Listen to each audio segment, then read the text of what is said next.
55, मुगली गुट्टी 555।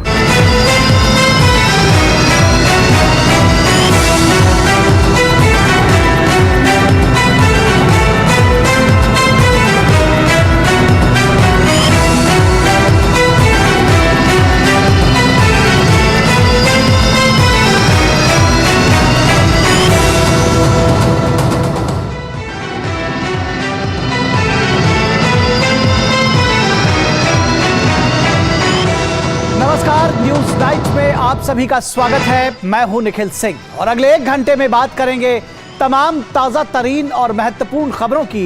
बात होगी तेजी से बढ़ती हुई भारतीय अर्थव्यवस्था की और लगातार समृद्ध होते मध्यम वर्ग की। किस तरह से नए भारत का मध्यम वर्ग 2047 तक विकसित भारत के सपने को साकार करने की राह पर आगे बढ़ रहा है, इस पर विशेष चर्चा करेंगे। बात G20 की बैठकों की करेंगे। G20 स्वास्थ्य मंत्रियों की बैठक को प्रधानमंत्री नरेंद्र मोदी ने वर्चुअल माध्यम से संबोधित किया। क्या खास रहा इस संबोधन में, इसकी बात करेंगे। साथ ही साथ बात करेंगे बिहार की, जहां की कानून व्यवस्था को लेकर लगातार सवाल उठ रहे हैं। हिमाचल प्रदेश इस समय बड़ी प्राकृतिक आपदा से जूझ रहा है। वहां के हालात और राहत बचाव अभियान से जुड़ी खबर भी आपको विस्तार से दिखाएंगे। अगले 1 घंटे में होगी देश दुनिया की हर जरूरी खबर, दिखाएंगे खेल और अर्थ जगत की भी खबरें।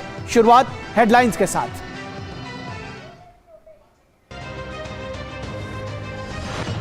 गुजरात के गांधीनगर में G20 स्वास्थ्य मंत्रियों की बैठक को पीएम मोदी ने वीडियो कॉन्फ्रेंसिंग से किया संबोधित।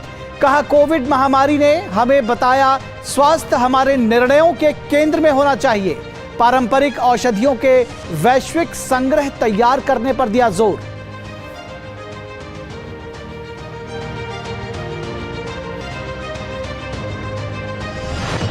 दमन में आयोजित बीजेपी के क्षेत्रीय पंचायती राज परिषद में प्रधानमंत्री ने लोकतांत्रिक संस्थाओं की नींव की मजबूती पर दिया जोर। कहा, इसे हासिल करना होगा अधिक जनसमर्थन। 17 सितंबर को लॉन्च होने वाली पीएम विश्वकर्मा योजना से 30 लाख से अधिक परिवारों को लाभ मिलने का किया ऐलान।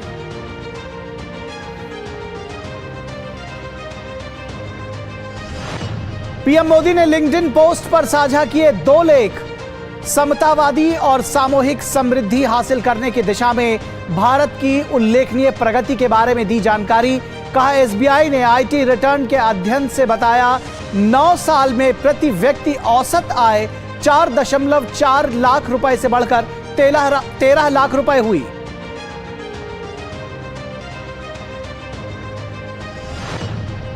पीएम मोदी ने ईरान के राष्ट्रपति डॉक्टर सैयद इब्राहिम रईसी से की फोन पर बात। क्षेत्रीय और द्विपक्षीय महत्व के मुद्दों पर की चर्चा। कनेक्टिविटी केंद्र के रूप में चाबहार बंदरगाह की पूर्ण क्षमता को साकार करने सहित द्विपक्षीय सहयोग को और मजबूत करने के संकल्प को दोहराया। लोन लेने वाले ग्राहकों को आरबीआई ने दी बड़ी राहत। लोन भुगतान करने में होने वाली देरी पर लगाई जाने वाली पेनल्टी को लेकर नई गाइडलाइंस जारी। पेमेंट भुगतान में चूक होने पर वसूले जाने वाले जुर्माने को दंडात्मक ब्याज नहीं बल्कि दंडात्मक शुल्क के रूप में माना जाएगा।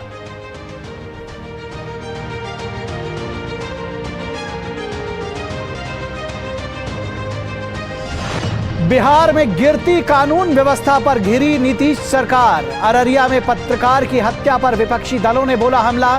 बीजेपी ने कहा, बिहार में कानून व्यवस्था फेल, अपराधियों को मिल रहा राज्य सरकार के साथ ही आरजेडी जेडीयू का संरक्षण।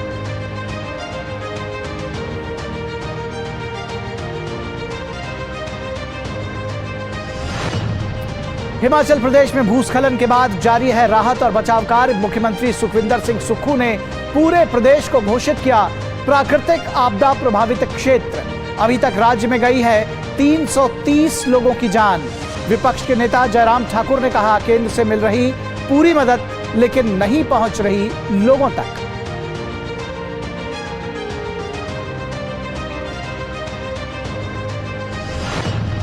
भारतीय महिला पहलवान और टॉप्स स्कीम में शामिल प्रिया मलिक ने रचा इतिहास। 76 किलोग्राम भार वर्ग में कुश्ती की अंडर 20 विश्व चैंपियनशिप में जीता स्वर्ण। ऐसा करने वाली दूसरी भारतीय महिला पहलवान बनी। खेल मंत्री ने दी बधाई।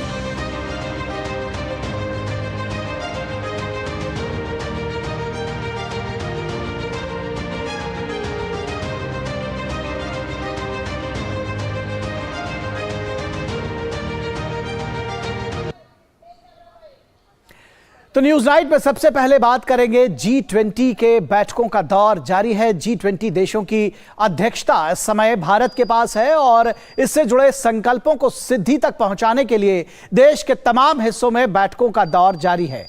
गुजरात के गांधीनगर में G20 स्वास्थ्य मंत्रियों की बैठक को प्रधानमंत्री मोदी ने वर्चुअल माध्यम से संबोधित किया। पीएम ने कहा कि हमें अपनी स्वास्थ्य आपात स्थिति को रोकने, तैयारी करने और प्रतिक्रिया देने के लिए तैयार रहना चाहिए।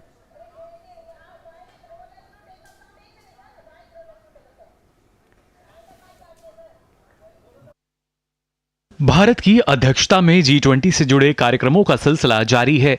गुजरात के गांधीनगर में G20 स्वास्थ्य मंत्रियों की बैठक को प्रधानमंत्री मोदी ने वर्चुअल माध्यम से संबोधित किया। प्रधानमंत्री ने रेखांकित किया कि कोविड-19 महामारी ने हमें याद दिलाया है कि स्वास्थ्य हमारे निर्णयों के केंद्र में होना चाहिए। पीएम ने कहा कि हमें अगली स्वास्थ्य आपात स्थिति को रोकने, तैयारी करने और प्रतिक्रिया देने के लिए तैयार रहना चाहिए। We must be ready to prevent, prepare and respond to the next health emergency. This is especially important in today's interconnected world. As we saw during the pandemic, health issues in one part of the world can affect all other parts of the world in a very short time. PM Modi ने अंतर्राष्ट्रीय योग दिवस और मोटे अनाज को बढ़ावा देने की पहल का भी जिक्र किया। उन्होंने भारत में स्वास्थ्य के क्षेत्र में किए जा रहे कार्यों की भी चर्चा की। पीएम ने कहा कि हम स्वास्थ्य बुनियादी ढांचे का विस्तार कर रहे हैं, चिकित्सा की पारंपरिक प्रणालियों को बढ़ावा दे रहे हैं और सभी को सस्ती स्वास्थ्य सेवाएं प्रदान कर रहे हैं। In India, we are following a holistic and inclusive approach. We are expanding health infrastructure, promoting traditional system of medicine and providing affordable health care to all. केंद्रीय स्वास्थ्य मंत्री डॉक्टर मनसुख मांडविया ने G20 स्वास्थ्य मंत्रियों की बैठक को संबोधित किया। उन्होंने वार्ता के दौरान सहयोग के लिए G20 देशों को धन्यवाद दिया। स्वास्थ्य मंत्री ने भविष्य में उभरती स्वास्थ्य चुनौतियों के मद्देनजर बेहतर सहयोग की आशा भी जताई। COVID-19 served as a pivotal catalyst for greater adoption of digital health in empowering patients. The fragmentation and limited intersectoral collaboration limit its potential presently. The presidency has worked closely with WHO to establish the global initiative on digital health. G20 स्वास्थ्य मंत्रियों की बैठक में सदस्य देशों के स्वास्थ्य मंत्रियों के साथ साथ 70 देशों के प्रतिनिधि भी शामिल हैं। बैठक के दौरान जिन मुद्दों पर चर्चा की जा रही है उनमें स्वास्थ्य आपात स्थितियों की रोकथाम, तैयारी और प्रतिक्रिया सहित प्रभावी, गुणवत्तापूर्ण और किफायती चिकित्सा उपाय शामिल हैं। साथ ही फार्मास्यूटिकल क्षेत्र में सहयोग को मजबूत करने और डिजिटल नवाचार पर भी चर्चा हो रही है। नितेंद्र सिंह के साथ ब्यूरो रिपोर्ट, डीडी न्यूज।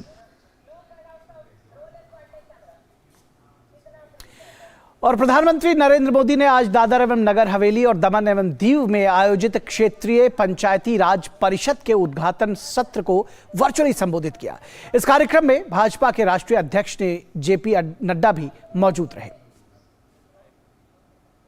जो हम जिले में प्रधानमंत्री ने कार्यक्रम को संबोधित करते हुए कहा कि हमारी लोकतांत्रिक संस्थाओं की नींव जितनी मजबूत होगी उतना ही हमें जन समर्थन अधिक से अधिक हासिल हो पाएगा। लोकतंत्र की मजबूती शिखर पर जितनी है उससे ज्यादा नींव पर होती है। हमारी लोकतांत्रिक संस्थाओं की नींव जितनी मजबूत होगी, पल पल लोकतंत्र को हम जीते होंगे। तो आप देखिए, हम जन समर्थन अधिक से अधिक प्राप्त करेंगे, हम नई बुलंदियों को प्राप्त करेंगे। और प्रधानमंत्री ने आगे कहा कि 17 सितंबर को पीएम विश्वकर्मा योजना को बड़ा समारोह करके आगे बढ़ाया जाएगा, जिससे 30 लाख परिवारों को लाभ मिलेगा।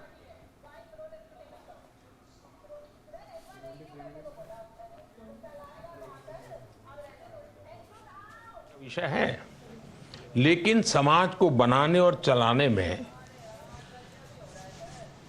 कुछ व्यवस्थाएं बहुत काम कर रही है। आपने देखा होगा, हर गांव में सोनार होगा, हर गांव में लोहार होगा, हर गांव में कुम्हार होगा, हर गांव में नाई होगा।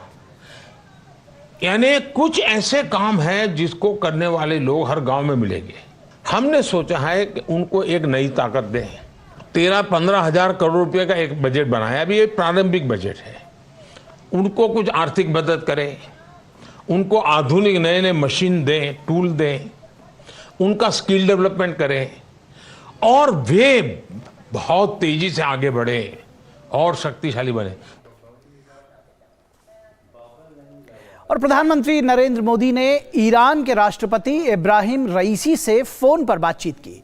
दोनों नेताओं ने द्विपक्षीय सहयोग और महत्वपूर्ण क्षेत्रीय मुद्दों पर चर्चा की। पीएम ने कहा कि भारत और ईरान के रिश्ते लोगों के मजबूत संबंधों सहित ऐतिहासिक और सभ्यतागत संपर्कों पर आधारित हैं।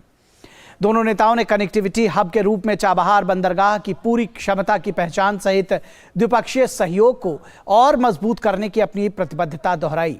दोनों नेताओं ने ब्रिक्स के विस्तार सहित बहुपक्षीय मंचों पर सहयोग भी बढ़ाने की बातचीत की।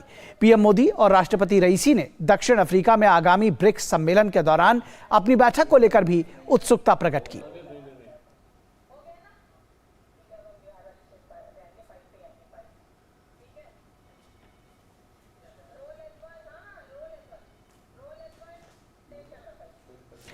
और बिहार में कानून व्यवस्था पर लगातार सवालिया निशान लग रहे हैं।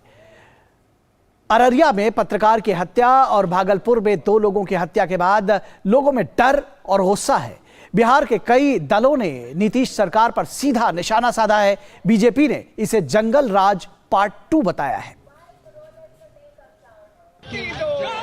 बिहार में कानून व्यवस्था का मसला दिनों दिन बिगड़ता जा रहा है। अपराध की घटनाएं रुकने का नाम नहीं ले रही हैं।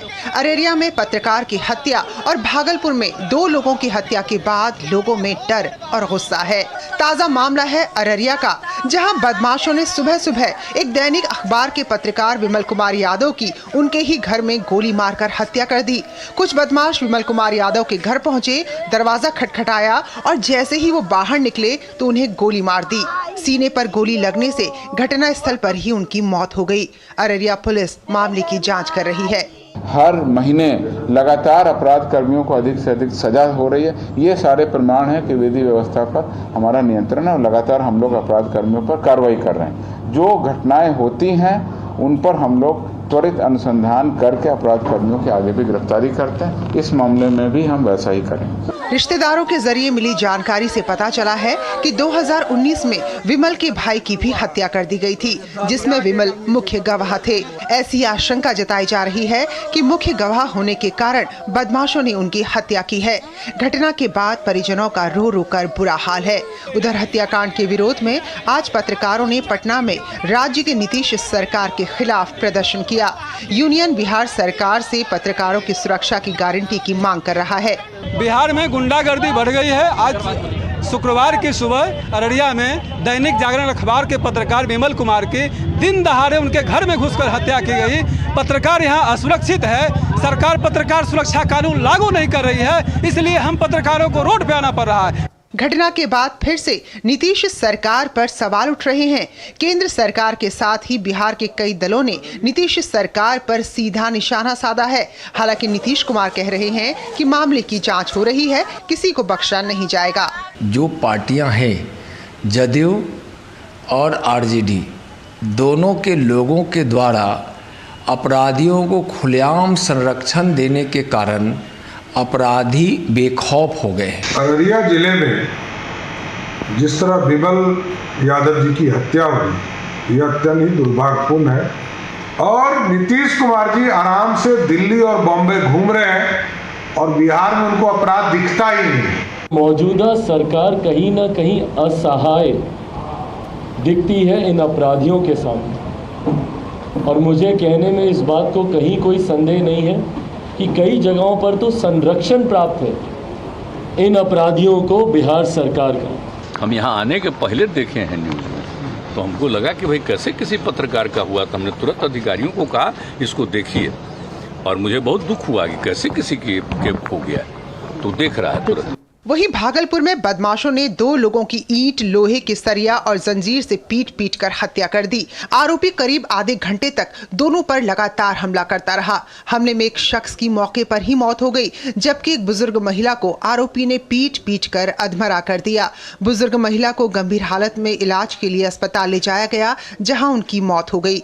बताया जा रहा है कि मौत के बाद आरोपी ने शव को जंजीर में बांधकर करीब 500 मीटर तक सड़क पर घसीटा था। इस दौरान नेशनल हाईवे से गाड़ियां गुजरती रहीं, लेकिन एक भी गाड़ी उनकी मदद के लिए नहीं रुकी। आरोपी का नेशनल हाईवे पर शव को घसीटने का सीसीटीवी फुटेज भी सामने आया है। औद्योगिक प्रक्षेत्र में 2 वृद्ध लोगों की हत्या कर दी गई थी। दोनों जो वृद्ध लोग हैं लगभग 55 उनकी एज है, और उनको जिसने मारा था वो गिरफ्तार हो गया है। और आगे अनुसंधान में पता चला कि वो भी मेंटली इल है। उसके फैमिली वाले बोल रहे थे कि उसका इलाज चल रहा था। कुल मिलाकर कानून व्यवस्था पर सरकार लगातार घिर रही है और विपक्ष भी इस मामले पर नीतीश सरकार को छोड़ने के मूड में कतई नहीं है। Bureau report, DD news. तो ये थी बात बिहार के सियासत की और बिहार में बिगड़ती हुई कानून व्यवस्था की। और अब बात करेंगे समृद्ध हो रहे भारत के मध्यम वर्ग की।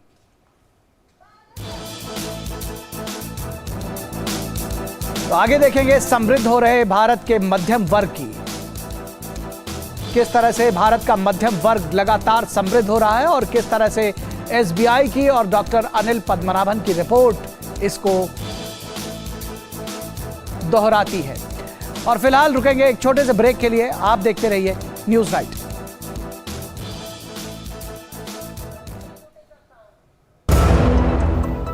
होंगे बच्चे स्वस्थ भले भूलेगा बचपन, इन्हें पिलाओ मुगली घुट्टी 555। 20,000। 10। ओके। दोनों? नो 10 का 1। इतना कैश नहीं है। कोई बात नहीं, हम यूपीआई भी लेते हैं। मेरा पेमेंट ऐप अलग है। कहीं जूते वापस मिलने की जगह जूते पड़ ना जाए। ऐप दूसरा हो या तीसरा, चाहिए बस यूपीआई। आपका मोबाइल नंबर ही बन सकता है आपका यूपीआई नंबर। और अब किसी भी पेमेंट ऐप से कोई भी पेमेंट ऐप पर यूपीआई चलेगा।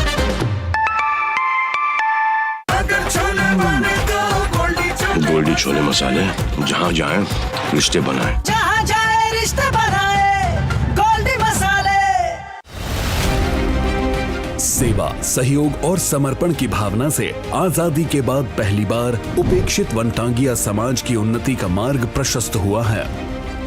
वर्ष 2017 में वनवासियों को सड़क, शिक्षा, चिकित्सा, राशन कार्ड, शौचालय, पक्के आवास, बिजली, सोलर लाइट, पेयजल जैसी मूलभूत सुविधाएं मिली हैं।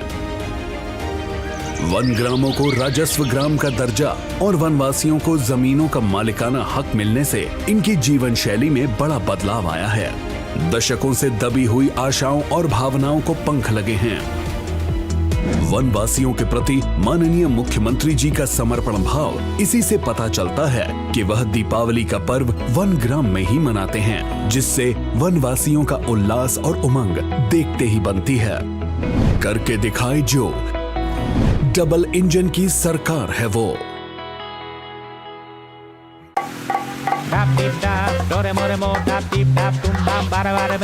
अबे देख,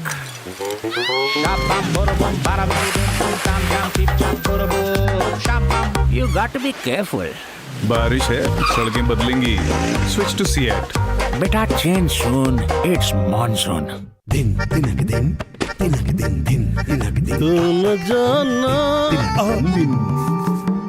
अरे गोविंदा जी, आप यहाँ? हाँ बबुआ, हम यहाँ। पर तुम क्या छुपा रहे हो वहाँ? कुछ भी तो नहीं। जब दांत खाज की खुजली पे ना हो काबू तो उसे गमछे से नहीं छुपाते बाबू। तो फिर उसे भगाए कैसे? जालिम लोशन लगाकर दांत खाज की खुजली एक्जिमा जड़ से निकाले। अभी खरीदे जालिम लोशन। ब्रेक के बाद एक बार फिर आप सभी का स्वागत है। और 2047 तक भारत ने विकसित देश बनने का सपना देखा है और इस सपने को सच करने में देश का मध्यम वर्ग बड़ी भूमिका निभा रहा है। आईटीआर रिटर्न के आंकड़ों के जरिए स्टेट बैंक ऑफ इंडिया और वरिष्ठ आर्थिक पत्रकार अनिल पद्मनाभन ने रिसर्च पेश किया है, जिसमें लगातार समृद्ध होते मध्यम वर्ग की सुनहरी तस्वीर देखने को मिली है। पीएम मोदी ने अपने लिंक्डइन पर भारतीय अर्थव्यवस्था को लेकर एक रोचक लेख में इन दोनों रिसर्च पेपर्स का जिक्र किया है। केंद्र की नरेंद्र मोदी सरकार ने 2047 तक देश को विकसित भारत बनाने का लक्ष्य रखा है। प्रधानमंत्री नरेंद्र मोदी ने हाल ही में स्वतंत्रता दिवस संबोधन में कहा कि भारत के लिए 2047 के लक्ष्य को हासिल करने के लिए अगले 5 साल महत्वपूर्ण हैं।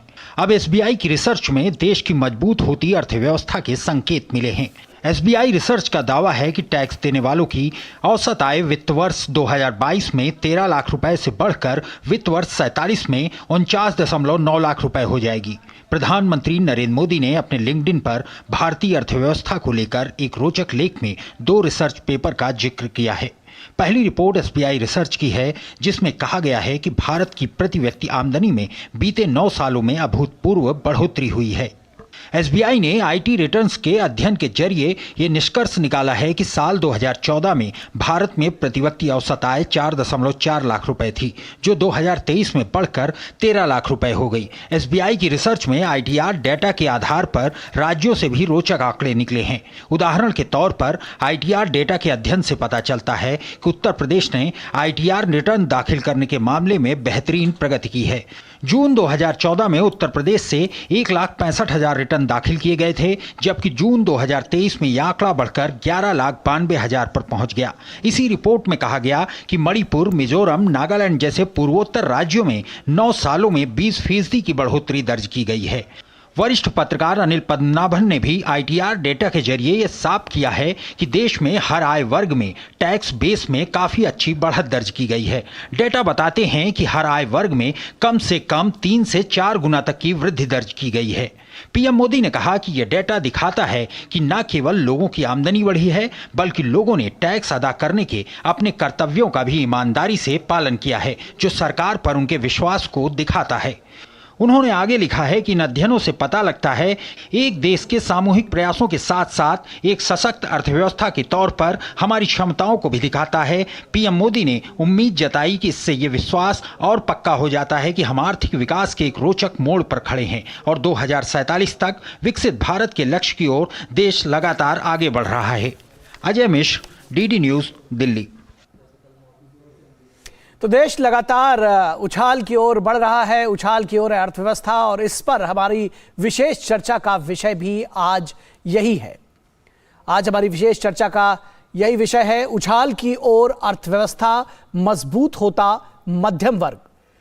किस तरह से लगातार मजबूत हो रहा है मध्यम वर्ग और इससे जो हमारी अर्थव्यवस्था है वो लगातार समृद्ध हो रही है, उछाल की ओर है, समृद्ध हमारा हो रहा है मध्यम वर्ग और लगातार हमारी अर्थव्यवस्था मजबूत हो रही है। इस पर बातचीत करने के लिए हमारे साथ 2 खास मेहमान जुड़े हुए हैं, उनसे आपका तारुफ करा दें। हमारे साथ डॉक्टर चरण सिंह, जो कि एमिनेंट इकोनॉमिस्ट है, वरिष्ठ अर्थशास्त्री हैं, वो हमारे साथ जुड़े हुए हैं। और डॉक्टर अनिल पद्मनाभन, जो कि सीनियर इकोनॉमिक जर्नलिस्ट हैं और जिनकी रिपोर्ट को लेकर हमने चर्चा की, वो हमारे साथ खुद जुड़े हुए हैं। अनिल पद्मनाभन, आपके साथ चर्चा करना चाहें और इस रिपोर्ट के आपके जरिए ही समझना चाहें कि आखिर क्या कुछ संकेत देती है ये रिपोर्ट, क्या कुछ कहती है, किस तरह से इसको समझना चाहिए। देखिए, ये जो रिपोर्ट है ये आम नंबर्स हैं, आईटीआर इनकम टैक्स रिटर्न्स के हैं। तो जो अब जुलाई के जो नंबर आए हैं उसमें आसार साफ था कि आईटीआर्स बढ़ रहे हैं, इनकम टैक्स रिटर्न्स। तो मैं जरा पीछे गया और डेटा निकाला 10 साल पहले का और अभी का। तो जब मैंने कंपेयर किया तो मैं हैरान हो गया कि इतनी वृद्धि हुई है आईटीआर्स में, फाइलिंग में नहीं, बट ये जो डेटा है, जैसे आपने इंट्रोडक्शन में कहा, ये नॉन सुपर मेट्रोस और कहीं कहीं नए state, Uttar Pradesh, north east, normally Maharashtra जो है वो सबसे लीड है, उसके बाद दिल्ली और फिर कर्नाटक, तमिलनाडु वगैरह जैसे राष्ट्र स्टेट्स आते हैं। लेकिन अब जो हम देख रहे हैं ये फैल रहा है और इनका जो रेट ऑफ ग्रोथ है ये डबल डिजिट्स में है। और उसी में जो मैंने देखा कि जो स्लैब्स हैं, अगर आप देखें 0 से 5 लाख, 5 से 10 लाख, आप सब में वृद्धि देखोगे तो 300% नहीं तो 400% का बदलाव हुआ है ये इन्हीं 10 सालों में। तो उसी में अगर आप दूसरे आंकड़ों के साथ जोड़ोगे तो आपको सामने एक नजरिया आता है जो कि देश में एक स्ट्रक्चरल चेंज के तौर पे आ रहा है। जो पहले गरीबी के नाम से जाना जाता था भारत, अब एक मध्यम वर्ग के कैरेक्टरिस्टिक से जाना जाएगा। जी जी, निश्चित तौर पर डॉक्टर चरण सिंह, अगर इसको इस तरह से भी सोचना चाहें, क्योंकि नीति आयोग का एक आंकड़ा आया था कुछ दिन पहले जिसमें बताया गया कि करीब 13.5 करोड़ लोग जो है गरीबी रेखा से बाहर हुए हैं, और उसके बाद ये जो डेटा आया, किस तरह से आप देखते हैं कि जो मध्यम वर्ग है वो उसका विस्तार हो रहा है, और वो न सिर्फ विस्तारित हो रहा है बल्कि जो भारत की अर्थव्यवस्था है उसको पंप इन करने के लिए, उसको मजबूती देने के लिए लगातार काम कर रहा है? देखिए, ये जो आंकड़े पद्मनाभन जी ने बताए और जो एसबीआई की रिपोर्ट में आए, ये बहुत अहम आंकड़े हैं। कुछ वर्ष पहले जब मैं IIM बेंगलोर में प्रोफेसर था तो जेटली जी ने अपनी स्पीच में कुछ आंकड़े दिए थे, जहां पर उन्होंने कहा था कि हमारे देश में लोग इतना टैक्स इवेजन करते हैं, और अगर आप उनके अलग इनकम टैक्स स्लैब्स देखें तो ज्यादातर लोग लोएस्ट इनकम स्लैब में रहते हैं और ऊपर के स्लैब्स में आते ही नहीं। उन्होंने अपनी स्पीच में ये आंकड़े दिए थे, तो उस पर उस टाइम पे मैंने काफी टिप्पणी की थी, और ये क्या दिखा रहा है कि हमारे देश के लोग टैक्स देने को राजी नहीं है। अब पिछले 9 वर्षों में क्या हुआ है जो आंकड़े इतने अच्छे आए? आपने अभी भी अनिल पद्मनाभन जी से सुना, पर अगर आप आंकड़े देखें, और प्रधानमंत्री जी ने खुद वो आंकड़े बताए कि यूपी जैसे प्रदेश में इतनी बढ़ोतरी हुई इन आंकड़ों में, तो उन्होंने कोट किया कि कहां पर 2014 में 1.65 लाख थे और आज 11.92 लाख आंकड़े आ गए। तो ये आंकड़े क्या दिखा रहे हैं? ये काफी चीजें दिखाते हैं। पहली तो इसमें दो राय नहीं है कि देश जितनी गति से आगे बढ़ रहा है, ग्रोथ रेट जितना अच्छा बढ़ रहा है, वो तो हो ही रहा है। फिर जो आंकड़े आपने नीति आयोग के बताए, और एक पेपर IMF में भी पब्लिश हुआ था, उसमें भी उन्होंने दिखाया कि कोविड के दौरान जहां विश्व भर में लोग कह रहे थे कि भारत में इतने लोग जान गंवाएंगे और इतने लोग गरीबी रेखा के नीचे रह जाएंगे, वो सब गलत हो गया, क्योंकि सरकार ने इस तरीके की नीति चलाई, अनाज अलग दिया और मेडिसिन और वैक्सीन फ्री दिए, उससे हम लोग अपनी गरीबी रेखा के नीचे के लोगों को संभाल पाए, ज्यादा लोग गिरे नहीं, ज्यादा उभर के वापस आए। इससे बढ़िया, जो सबसे बढ़िया बात जो मैं कहने का प्रयत्न कर रहा हूँ, और जिसमें मैंने जेटली जी के आंकड़े और अभी के आंकड़े में कंपैरिजन कर रहा हूँ, वो है ट्रस्ट फैक्टर। एक टाइम था जब हर एक कोई सोचता था कि सरकार को टैक्स देने का कोई फायदा नहीं है, इन लोगों ने उसको खराब कर देना है, बर्बाद करना है। अभी वो बात नहीं रही है। अभी लोगों के मन में एक ट्रस्ट फैक्टर आ गया है कि अगर आप सरकार को पैसे देंगे, आप ही को अच्छी सड़कें मिलेंगी, आपको नए एयरपोर्ट्स मिलेंगे, नई डेवलपमेंट मिलेगी, इसलिए सरकार को क्यों ना पैसा दिया जाए, जो हमारा फर्ज बनता है। इसमें प्रधानमंत्री जी ने रैम्पेट ऑफ रेड फूड से भी कहा था, पहले भी उन्होंने कहा है कि GST जो लाए उसमें भी टैक्स इवेजन का बिल्कुल मिनिमम हो गया।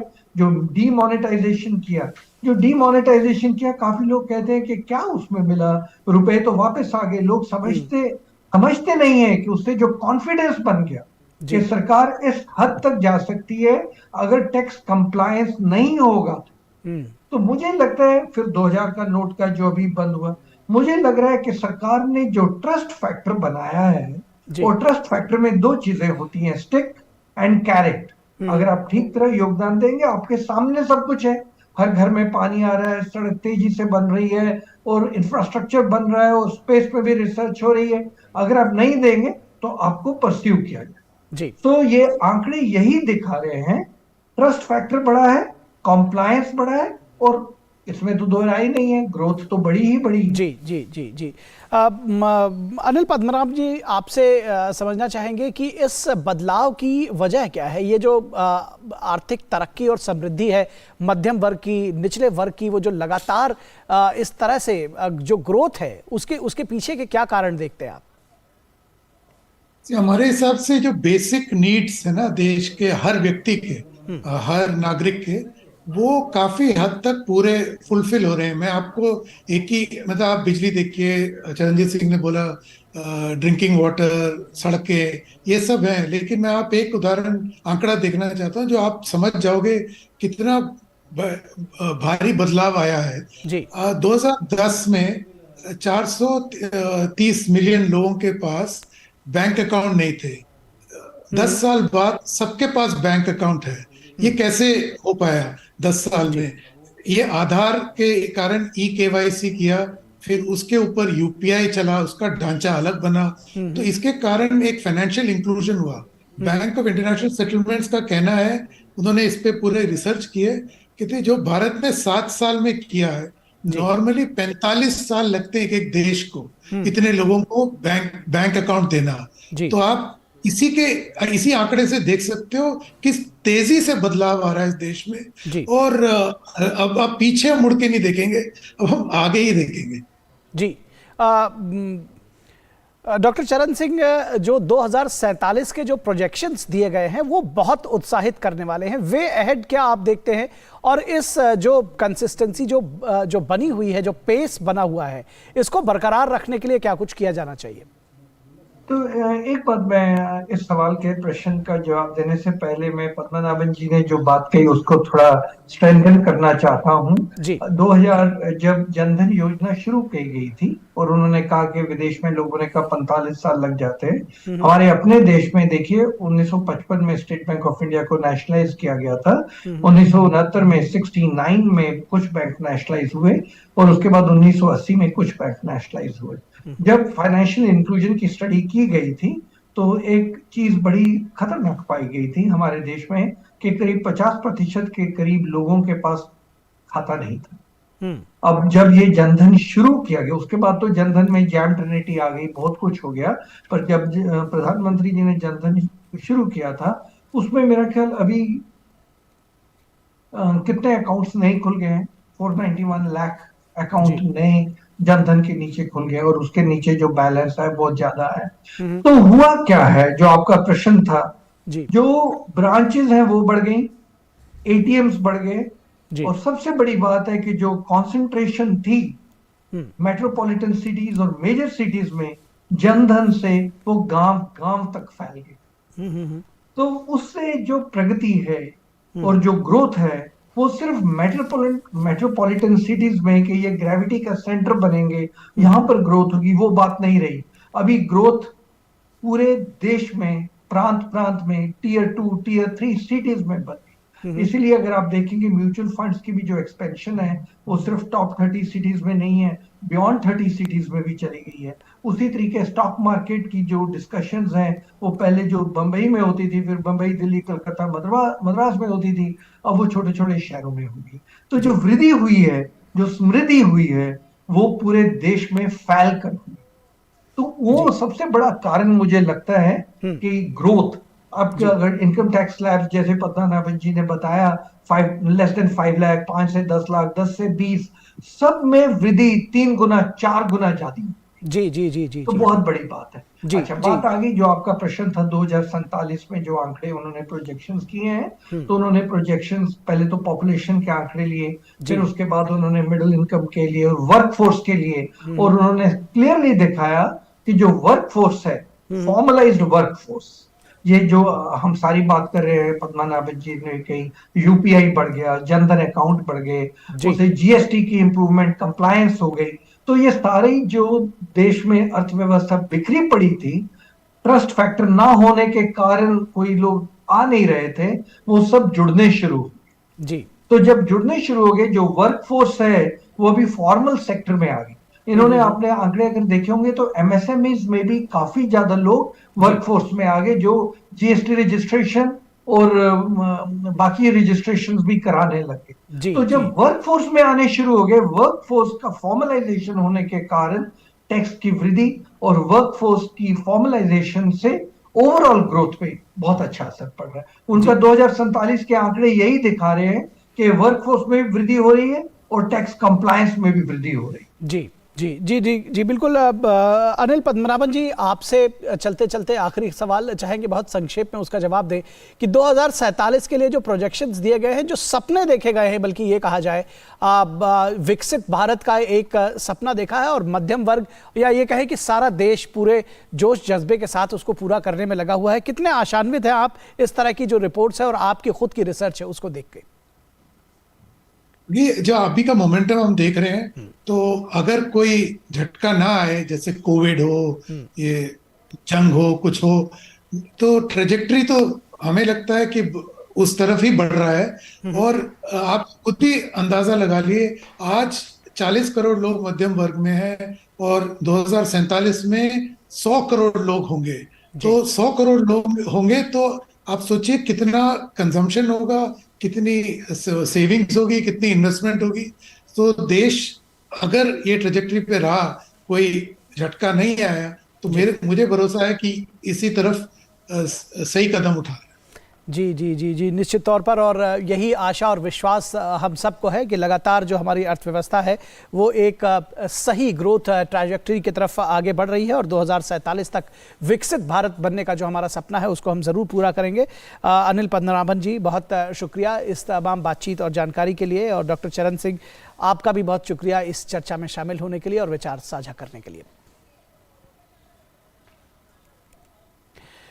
और अब बात करेंगे, आगे बढ़ेंगे, वाराणसी में यूथ 20 के शिखर सम्मेलन की बात करेंगे। लेकिन इससे पहले कि हम आगे बढ़े, हम रुकेंगे यहाँ पर एक छोटे से ब्रेक के लिए।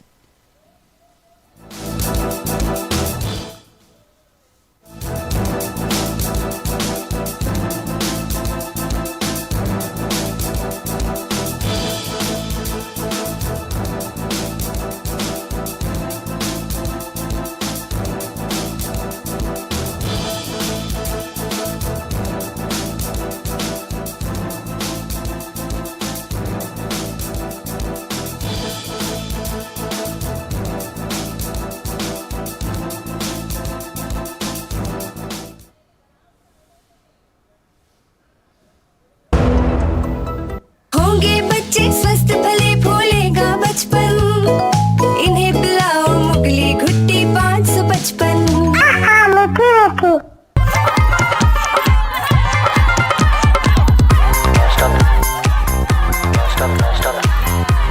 बिना रुकावट गाने सुनने के लिए अपना सब्सक्रिप्शन रिन्यू करें। सब्सक्रिप्शन खत्म? मिस्टर डीजे, यूपीआई ऑटो पे कीजिए। ऑटो पे? नॉन स्टॉप पेमेंट से मिलेगा नॉन स्टॉप म्यूजिक। चलेगा नॉन स्टॉप चलेगा। अब नॉन स्टॉप पेमेंट्स ऑटोमेटिकली करने के लिए यूपीआई ऑटो पे चलेगा। अरे रामदयाल, तेरी उपज का क्या हुआ? अरे औने पौने दाम मिल रहे थे इसलिए नहीं बेची। और तुम्हारी उपज? मेरी उपज ये रही मेरे मोबाइल में एकदम सुरक्षित। अरे ये तो कोई रसीद लगती है। कोई रसीद नहीं, डिजिटल रसीद है जो WDRA से पंजीकृत वेयरहाउस में उपज रखने से मिलती है। WDRA? WDRA भारत सरकार की एक संस्था है जो अच्छे और सुव्यवस्थित वेयरहाउसों को पंजीकृत करता है। अच्छा, अब तुझे इस रसीद का कमाल दिखाता हूँ, चला।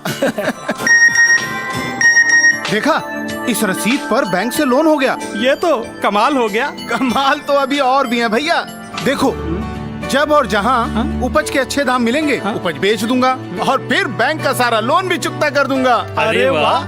मुन्नी, पापा, आप मेरा नया बैग लाए? हाँ, ये रहा तुम्हारा नया बैग। और तुम्हारे लिए झुमके। WDRA का प्रयास, किसानों का आर्थिक विकास। अबे देख,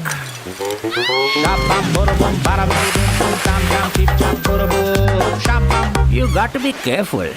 बारिश है, सड़कें बदलेंगी। Switch to Seat. बेटा change soon. It's monsoon. Goldy छोले मसाले, जहाँ जाए रिश्ते बनाए। जहाँ जाए रिश्ते बनाए, गोल्डी मसाले। ब्रेक के बाद एक बार फिर आप सभी का न्यूज नाइट में स्वागत है। और न्यूज नाइट में अब तक आपने देखा है कि G20 स्वास्थ्य मंत्रियों की बैठक में प्रधानमंत्री नरेंद्र मोदी का क्या कुछ रहा है मंत्र। इसके साथ ही साथ आपने देखा कि देश में बढ़ रही है सामूहिक समृद्धि, और साथ ही साथ हमने बात की कि कानून व्यवस्था पर घिरी है नीतीश सरकार।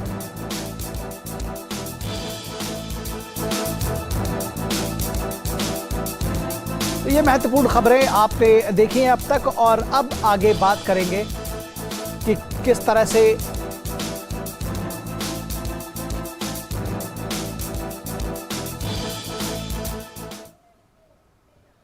और इसके बाद बात करेंगे बैंक के ग्राहकों के लिए अच्छी खबर है। पर्सनल लोन के फ्लोटिंग रेट पर आरबीआई ने नए दिशा निर्देश जारी कर दिए हैं। आरबीआई ने बैंकों को निर्देश जारी करते हुए कहा है कि कई मामलों में ग्राहकों की ओर से शिकायत की गई है कि ब्याज दरों में बढ़ोतरी की स्थिति में बिना उनकी जानकारी के बैंक या तो ईएमआई बढ़ा देते हैं या फिर लोन की अवधि बढ़ा देते हैं।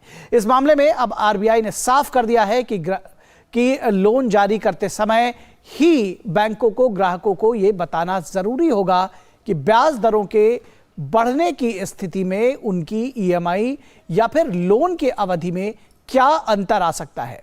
ब्याज दरों में बढ़ोतरी के मामले में बैंकों को ग्राहकों के किसी फिक्स्ड रेट पर शिफ्ट करने का विकल्प देना होगा, और यह भी बताना होगा कि एक लोन पर कितनी बार यह सुविधा मिल पाएगी। ग्राहकों को लोन की अवधि बढ़ाने या फिर ईएमआई की राशि या फिर दोनों विकल्पों को एक साथ चुनने की आजादी भी देनी होगी, और ग्राहक किसी भी वक्त अपने लोन की पूरी अथवा आंशिक भरपाई कर सकता है।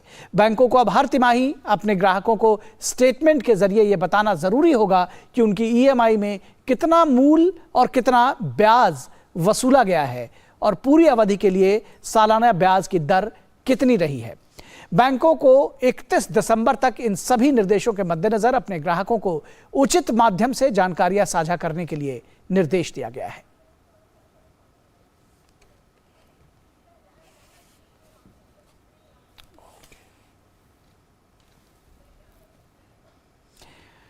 और लोन लेने वाले ग्राहकों को राहत देते हुए आरबीआई ने लोन का भुगतान करने में होने वाली देरी पर लगाई जाने वाली पेनल्टी को लेकर नई गाइडलाइंस जारी की हैं। अगर किसी लोन अकाउंट पर पेनल्टी चार्ज की गई है तो पीनल चार्ज के रूप में यह कितनी होनी चाहिए, इसे पीनल इंटरेस्ट के तौर पर नहीं होना चाहिए, जो कि लोन के रेट ऑफ इंटरेस्ट में जाकर जुड़ जाता है। बैंक और कर्जदाता संस्थाओं को ब्याज पर लगाए गए किसी भी अतिरिक्त कंपोनेंट पेश करने की अनुमति नहीं है। रेगुलर एंटिटीज को पैनल चार्ज या फिर लोन पर शुल्क को लेकर एक बोर्ड मंजूर नीति तैयार करनी होगी। पीनल चार्ज कितना लगाया जा रहा है जो वाजिब होना चाहिए और लोन अकाउंट के नॉन कंप्लायंस के अनुरूप होना चाहिए। बैंक किसी विशेष लोन या प्रोडक्ट की कैटेगरी में भेदभाव नहीं कर सकते हैं। व्यक्तिगत कर्जदारों पर लगाई गई पेनल्टी या नॉन इंडिविजुअल कर्जदारों पर लगाई गई पेनल्टी से अधिक नहीं हो सकती है। पीनल चार्ज की मात्रा और उसको लगाने में की वजह लोन एग्रीमेंट में बैंकों को यह साफ तौर पर कस्टमर्स को बताना होगा। इसके अलावा ब्याज दरों में और सर्विस के तहत बैंकों की वेबसाइट पर भी दिखाया जाएगा। नॉन कंप्लायंस के संबंध में ग्राहकों को भेजे गए किसी भी रिमाइंडर में पेनल्टी का उल्लेख करना जरूरी होगा।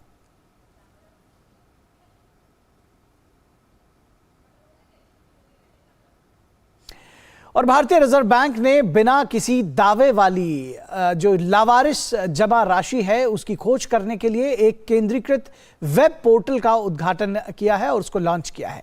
इसका नाम उद्गम रखा गया है और बिना दावे वाली यानी लावारिस जमा राशि की खोज करने के लिए एक केंद्रीकृत वेब पोर्टल लॉन्च किया गया है और जनता के उपयोग के लिए इसे विकसित किया गया है। एक ही स्थान पर कई बैंकों में अपनी लावारिस पड़ी जमा राशि की खोज करना अब आसान हो सकेगा। उपयोगकर्ताओं को अपनी लावारिस जमा राशि और बैंक खातों की पहचान करने में मदद मिलेगी। फिलहाल 7 बैंक इससे जुड़ गए हैं। State bank of India, Punjab national bank, central bank of India, Dhanlaxmi bank limited, south Indian bank limited, DBS bank India limited और सिटी बैंक इन बैंकों में अपनी लावारिस जमा राशि का विवरण प्राप्त करने में सक्षम होंगे। तो इस पोर्टल पर शेष बैंकों की खोज सुविधा चरणबद्ध तरीके से 15 अक्टूबर तक उपलब्ध कराई जाएगी।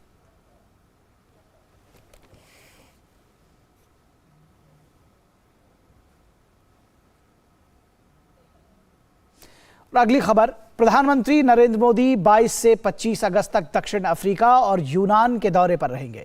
पीएम मोदी 22 से 24 अगस्त तक दक्षिण अफ्रीका की यात्रा करेंगे, जहां वो जोहान्सबर्ग में 15वें ब्रिक्स सम्मेलन में हिस्सा लेंगे। पीएम मोदी की यात्रा दक्षिण अफ्रीका के राष्ट्रपति सिरिल रामाफोसा के निमंत्रण पर हो रही है। 2019 के बाद ये ऐसा पहला ब्रिक्स सम्मेलन है जो वर्चुअल माध्यम से आयोजित नहीं हो रहा है। ये शिखर सम्मेलन समूह द्वारा शुरू की गई पहलों की प्रगति की समीक्षा और भविष्य के कार्यक्षेत्रों की पहचान का अवसर देगा। पीएम मोदी ब्रिक्स सम्मेलन के बाद आयोजित होने वाले विशेष कार्यक्रम ब्रिक्स अफ्रीका आउटरीच और ब्रिक्स प्लस संवाद में भी हिस्सा लेंगे। इसमें दक्षिण अफ्रीका द्वारा आमंत्रित अन्य देश भी शरीक होंगे। अपने दौरे में पीएम मोदी जोहान्सबर्ग में मौजूद कई नेताओं के साथ द्विपक्षीय बैठक भी करेंगे। दक्षिण अफ्रीका के बाद पीएम मोदी यूनान जाएंगे। किसी भी भारतीय प्रधानमंत्री की पिछले 40 वर्षों में यह यूनान की पहली यात्रा होगी। यह दौरा यूनान के पीएम के निमंत्रण पर हो रहा है। पीएम मोदी अपने यूनानी समकक्ष के साथ द्विपक्षीय संबंधों को और मजबूत करने पर चर्चा करेंगे। पीएम मोदी दोनों देशों के व्यापारिक नेताओं के साथ साथ यूनान में रह रहे भारतीय समुदाय के साथ भी संवाद करेंगे। और बात दिल्ली के सियासत की। दिल्ली विधानसभा के विशेष सत्रों पर अब लगातार सवाल उठने लगे हैं। केजरीवाल सरकार पर सवालों के बाद उनके द्वारा बुलाए जाने वाले सत्रों को विपक्ष ने केवल मुद्दे भटकाने वाला बताया है। पिछले 3 दिनों से चल रहा दिल्ली विधानसभा का विशेष सत्र शुक्रवार को संपन्न हो गया। विपक्ष पर काबिज भाजपा ने आरोप लगाया है कि इन सत्रों में विपक्ष को अपनी बात तक रखने का मौका नहीं दिया जाता। पहले दिल्ली के मुख्यमंत्री अरविंद केजरीवाल और अब दिल्ली विधानसभा के सत्र भी सवालों के घेरे में हैं। जी हां, इस बार के दिल्ली विधानसभा के विशेष सत्र को 16 और 17 अगस्त के लिए बुलाया गया था, लेकिन सत्र में दिल्ली के मुद्दे छोड़कर बाकी सभी बातें हुई। दूसरे राज्यों यानी मणिपुर पर तो बातें जरूर हुई, लेकिन दिल्ली का विकास और उसकी बातें कहीं गायब सी ही रहीं। इतना ही नहीं, 2 दिन के सत्र के बाद इसे 1 दिन के लिए और बढ़ाया गया, जिसमें केवल मुद्दा बनाया गया केंद्र सरकार को। तीसरे दिन भी मुख्यमंत्री अरविंद केजरीवाल ने अपने 27 मिनट के भाषण में दिल्ली के विकास के अलावा सभी बातें की। इतना ही नहीं, इन सत्र में विपक्ष को भी अपनी बातें रखने तक का मौका नहीं दिया जाता। आज दिल्ली विधानसभा में मैंने कॉलिंग अटेंशन रूल 54 के तहत ध्यानाकर्षण प्रस्ताव लगाया, जिसमें आम आदमी पार्टी के विधायक नरेश बालियान पर एक प्रतिष्ठित चैनल टाइम्स नाउ ने उन पे पाप का आरोप लगाया, जिसमें एक गैंगस्टर के साथ उनके संबंध, आपराधिक षड्यंत्र और जबरन वसूली का मामला उन पर सिद्ध करने का प्रयास किया गया। हमने सदन का ध्यान आकर्षण करने के लिए चर्चा मांगी, लेकिन आज भी सदन में उस पर चर्चा नहीं दी। विपक्ष को 3.5 साल में एक भी calling attention short duration notice को एक्सेप्ट नहीं किया गया है। अरविंद केजरीवाल द्वारा 2020 में चुनाव जीतने के बाद दिल्ली विधानसभा में ये 7वां विशेष सत्र बुलाया गया, लेकिन विशेष सत्र बुलाने का मुख्य मकसद केवल अपने पर लगे आरोपों से ध्यान भटकाना रहा है। चाहे वो फिर मार्च 2020 में दिल्ली सरकार ने विधानसभा का 1 दिवसीय विशेष सत्र बुलाया, जिसमें एनआरसी के खिलाफ प्रस्ताव की बात कही गई। सितंबर 2020 में कोविड प्रबंध को लेकर, दिसंबर 2020 में तीनों कृषि कानूनों के खिलाफ, जनवरी 2022 में आबकारी नीति से ध्यान भटकाने के लिए, तो अगस्त 2022 में बुलाए गए विशेष सत्र पर अपनी सरकार के शराब घोटाले से लोगों का ध्यान हटाने के लिए नाटक करने का विपक्ष ने आरोप लगाया। सीबीआई की पूछताछ के बाद अप्रैल 2023 में दिल्ली विधानसभा का 1 दिन का विशेष सत्र बुलाने को लेकर उपराज्यपाल वीके सक्सेना ने आपत्ति जताई थी। उन्होंने कहा था कि बिना नियमों का पालन किए विशेष सत्र बुलाया गया है। दरअसल विधानसभा सत्र बुलाने के कुछ नियम हैं, तो आखिर क्यों ना उठे दिल्ली विधानसभा के विशेष सत्रों पर सवाल। जहां दिल्ली की जनता विकास के नाम पर अपने को ठगा महसूस कर रही है। Bureau report, DD news. पर लगातार विपक्ष सवाल उठा रहा है और यहां रुकेंगे एक छोटे से ब्रेक के लिए। कहीं मत जाइएगा, जल्द हाजिर होंगे। होंगे बच्चे स्वस्थ भले फूलेगा बचपन, इन्हें पिलाओ मुगली घुट्टी 555। अबे देख,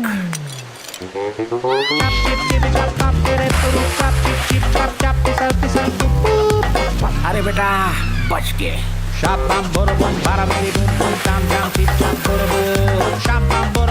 You got to be careful. बारिश है, सड़कें बदलेंगी। Switch to CEAT. बेटा change soon, it's monsoon. Goldie छोले मसाले, जहाँ जाए रिश्ते बनाए। जहाँ जाए रिश्ते बनाए, गोल्डी मसाले। 20,000। 10। ओके। दोनों? नो 10 का 1। इतना कैश नहीं है। कोई बात नहीं, हम यूपीआई भी लेते हैं। मेरा पेमेंट ऐप अलग है। कहीं जूते वापस मिलने की जगह जूते पड़ ना जाए। ऐप दूसरा हो या तीसरा, चाहिए बस यूपीआई। आपका मोबाइल नंबर ही बन सकता है आपका यूपीआई नंबर, और अब किसी भी पेमेंट ऐप से कोई भी पेमेंट ऐप पर यूपीआई चलेगा। दिन तिनक दिन तिनक दिन दिन तिनक दिन तुम जाना दिन। अरे गोविंदा जी, आप यहाँ? हाँ बबुआ, हम यहाँ। पर तुम क्या छुपा रहे हो वहाँ?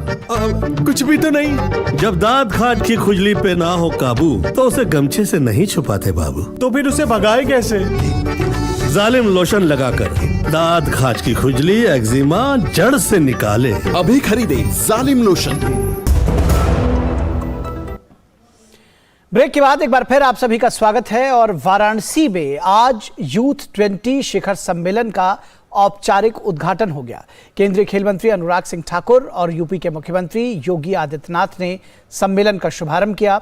इस मौके पर केंद्रीय युवा और खेल मामलों के मंत्री अनुराग सिंह ठाकुर ने कहा कि Y20 विभिन्न देशों के युवाओं को एक मंच पर लाता है। 4 दिवसीय सम्मेलन में जलवायु परिवर्तन, कार्य का भविष्य, उद्योग 4.0, नवाचार और 21वीं सदी के कौशल, शांति निर्माण और सुलह, युद्ध रहित युग की शुरुआत, जलवायु परिवर्तन और आपदा जोखिम न्यूनीकरण जैसे विषयों पर चर्चा हो रही है। The Y20 brings together young people from diverse nations, each facing unique economic, social and environmental problems or challenges. The challenges that are not limited to a single country or region, they are shared by all of humanity. The Y20 Summit provides a platform for these young people to work together, find common ground and devise collective solutions to tackle these global challenges. और काशी में Y20 सम्मेलन के मौके पर सूचना और प्रसारण मंत्री और केंद्रीय युवा मामलों के मंत्री अनुराग सिंह ठाकुर ने बाबा विश्वनाथ के दर्शन किए। डीडी न्यूज से खास बातचीत में उन्होंने कहा कि मंदिरों के जीर्णोद्धार से क्षेत्र में पर्यटन को बढ़ावा मिला है और आने वाले सैलानियों की संख्या में तेजी से वृद्धि हुई है और इसका सीधा लाभ देश के लोगों को हो रहा है। Y20 के यानी जो युवा हैं G20 देशों के, वो काशी में हैं और भारत के युवा मामलों के मंत्री बाबा के दरबार में। क्या बाबा से क्या आशीर्वाद?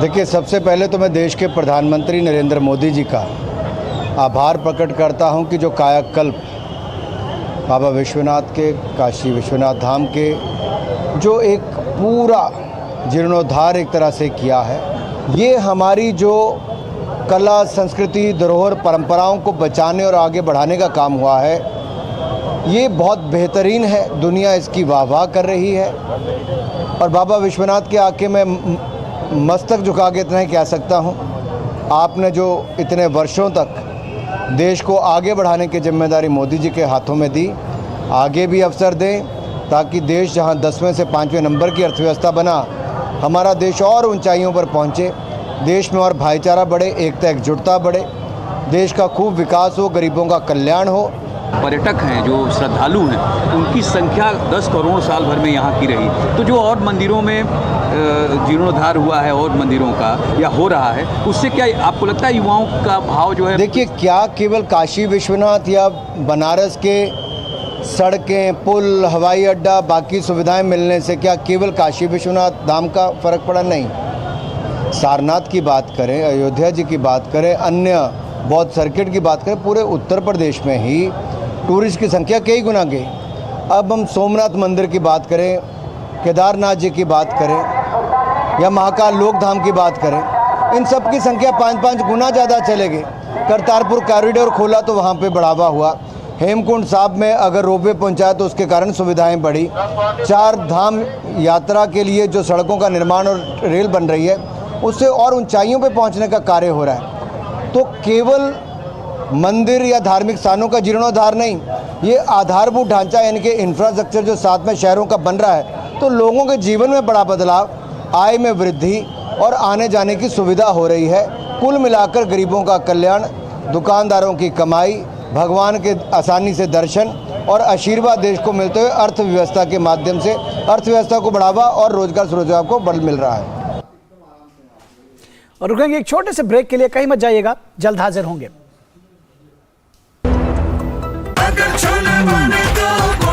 गोल्डी छोले मसाले, जहाँ जाएं रिश्ते बनाएं। जहाँ जाए रिश्ते बनाए, गोल्डी मसाले। ड्रीम कार है मेरी। म्यूचुअल फंड से इस ड्रीम को अपना गोल बना ले। इतने पैसे नहीं यार मेरे पास। देख, लाइफ में तेरा जो भी गोल हो, बड़ा या छोटा, उसके लिए हर महीने अलग अलग SIP में इन्वेस्ट कर। जितना बड़ा गोल उतना बड़ा अमाउंट और उतना ज्यादा टाइम। ये तो सही है।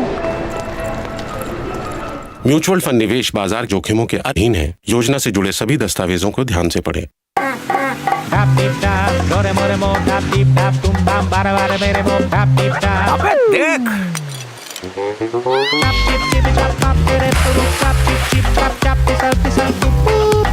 अरे बेटा बच के।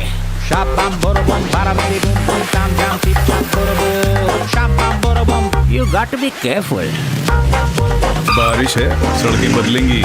Switch to Seat. बेटा change soon. It's monsoon. तो न्यूज नाइट के अंत में पहुंच चुके हैं। आज के इस अंक में बस इतना ही, लेकिन जाते जाते बात जॉर्डन में चल रहे अंडर-20 विश्व कुश्ती चैंपियनशिप में पदक जीतकर स्वदेश वापस लौटे युवा पहलवानों की, जिनका दिल्ली के इंदिरा गांधी इंटरनेशनल एयरपोर्ट पर जोरदार स्वागत किया गया। तो आप देखिए इस खबर को, हमें दीजिए इजाजत। नमस्कार।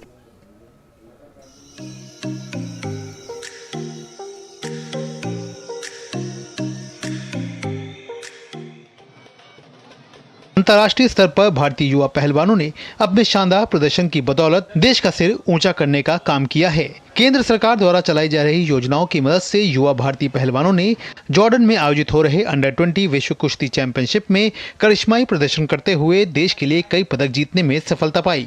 भारत ने पुरुषों के फ्री स्टाइल स्पर्धा में बेहतरीन प्रदर्शन करते हुए टीम रैंकिंग में तीसरा स्थान हासिल किया। इस विश्व चैंपियनशिप में केंद्र सरकार द्वारा युवाओं के लिए चलाए जा रहे खेलो इंडिया कार्यक्रम से निकले युवा पहलवानों ने शानदार खेल दिखाया। खेलो इंडिया से निकले मोहित कुमार ने 61 किलोग्राम फ्री स्टाइल में स्वर्ण पदक जीतने में सफलता हासिल की, जबकि 74 किलोग्राम फ्री स्टाइल में जयदीप ने कांस्य पदक अपने नाम किया। केंद्र सरकार के टारगेट ओलंपिक पोडियम स्कीम यानी कि टॉप्स में शामिल सागर जगलान ने फ्री स्टाइल के 79 किलोग्राम भार वर्ग में रजत पदक जीता। वहीं टॉप स्कीम में शामिल दीपक चहल ने कांस्य पदक अपने नाम किया। शुक्रवार को भारत लौटने पर इन पदक विजेताओं का जोरदार स्वागत किया गया। इस अवसर पर स्वर्ण पदक जीतने वाले मोहित कुमार ने अपने प्रदर्शन पर खुशी जताते हुए भविष्य में और पदक जीतने की बात कही। बहुत ज़्यादा खुशी हो रही है कि पहली बार गोल्ड आया, बहुत 3-4 साल बाद गोल्ड आया वर्ल्ड चैंपियनशिप में, और हमारे कोच साहब का और बहुत ज़्यादा योगदान था इस चीज़ में। आगे ओलंपिक एशियन गेम्स इनमें मेडल जीतना है, यही टारगेट है। ये हमारे कोच साहब गुरु जी जो इन्हें बहुत ज़्यादा संघर्ष किया है, उन्हीं को समर्पित करूँगा मैं। ओलंपिक लड़ेंगे जब ओलंपिक गोल्ड का ही टारगेट रहेगा। जॉर्डन में पदक जीतकर स्वदेश लौटे सागर जगलान ने पदक को माता पिता, कोच के साथ साथ देश के लोगों को समर्पित किया। सर वर्ल्ड की ट्रायल है, सीनियर वर्ल्ड की ट्रायल, फिर ओलंपिक की सोच है। 2 दिनों अब क्या तैयारी में लोगे जाके या फिलहाल इसको एंजॉय करोगे? नहीं, तैयारी करेंगे। और ये मेडल किसको समर्पित करना चाहोगे, अपने देशवासियों को, किसको? देशवासियों को और घर वाले और कोच साहब को मेरे। युवा खिलाड़ियों के लिए सरकार द्वारा खेलो इंडिया कार्यक्रम चलाया जा रहा है, जिसके अंतर्गत खेलो इंडिया यूथ गेम्स और खेलो इंडिया यूनिवर्सिटी गेम्स का आयोजन किया जाता है। वहीं ओलंपिक जैसी बड़ी खेल स्पर्धाओं में पदक जीतने के उद्देश्य से केंद्र सरकार की टारगेट ओलंपिक पोडियम स्कीम का भी प्रभाव देखने को मिल रहा है। टॉप्स का उद्देश्य एथलीटों के प्रशिक्षण को बढ़ावा देना है, ताकि उन्हें ओलंपिक में पदक जीतने में सफलता हासिल हो सके। केंद्र सरकार द्वारा पिछले कुछ सालों से खेलों के बजट में भी अभूतपूर्व वृद्धि की गई है, जिसके बेहतर नतीजे लगातार विश्व पटल पर देखने को मिल रहे हैं। Sports desk, DD news.